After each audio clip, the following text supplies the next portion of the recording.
যাবো ভাই, আপনারা ক্যামেরাটা ভাই আরেকটু অ্যাঙ্গেলে, হ্যাঁ ঠিক আছে।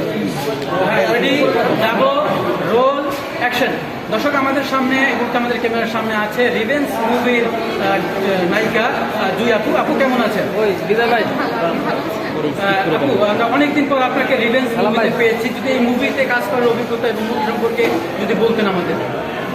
কাজ করার অভিজ্ঞতা খুবই ভালো ছিল, অনেকদিন পরে একটা কাজ করলাম। তো মুভিটা ভালো হয়েছে, আশা করি ভালো লাগবে। কেন মনে হলো যে রিভেঞ্জ মুভিতে আমাদের জন্য দেখাটা উচিত? কি মনে হয় আপনার জন্য, মানে কি মেসেজ পাবো আমরা? যারা হচ্ছে বাংলা মুভি ভালোবাসে বা বাংলা মুভি দেখতে চাচ্ছে, তাদের জন্য অবশ্যই একটা ভালো মুভি দেখলে হয়তো তাদের ভালো লাগবে। এজন্যই সবার কাছে বলা যে আমাদের ঈদে তো আপনার ঈদের রিভেঞ্জ মুক্তি পেয়েছে, ঈদের 20 দিন পরে আপনার রিভেঞ্জ মুভি কেন দেখতেন? আচ্ছা, না, আমার একটু ফ্যামিলিগত প্রবলেম ছিল, আমি একটু ঢাকার বাইরে ছিলাম, এই জন্য দেখা হয়নি। এই জন্য এখন যখন টাইম পেলাম, এই জন্য চলে আসছি। আর শুধু কি রিভেঞ্জ মুভি দেখবেন নাকি সাথে শাকিব খানের তুফান মুভিও দেখবেন? আচ্ছা, পাশাপাশি অন্য মুভিও দেখবো, কেন দেখবো না। আমি হচ্ছে রিভেঞ্জ দেখে দেন, পরে হচ্ছে তুফান দেখবো। রিভেঞ্জ কাজ করতে গিয়ে যদি কোনো ঘটনা থাকে, এটা যদি আমাদের সাথে শেয়ার করেন।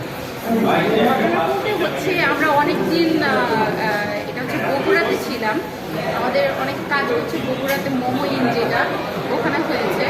তো ওখানে অনেকদিন আমরা এর সাথে সবাই অনেকেই একসাথে ছিলাম। আমাদের যে হচ্ছে যে আমাদের কি বলবো, এডিটর খুবই ভালো একজন মানুষ। সেখানেই অনেক ভালো হয়েছে, এই তো অভিজ্ঞতা খুবই ভালো। আচ্ছা, আপনার কো-অ্যাক্ট্রেস হিসেবে ছিল রোশন, ছিল বুবলি, তারপরে আমাদের গুণী অভিনেতা ছিলেন মিশা সওদাগর।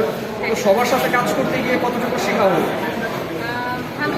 ওনারা তো সবাই হচ্ছে আমার আশেপাশে যারা ছিলেন, তারা হচ্ছে সবাই গুণী অভিনেত্রী, তার মধ্যে আমি নতুন ছিলাম। তো সবাই খুবই হেল্পফুল ছিল আমাদেরকে, খুবই একটা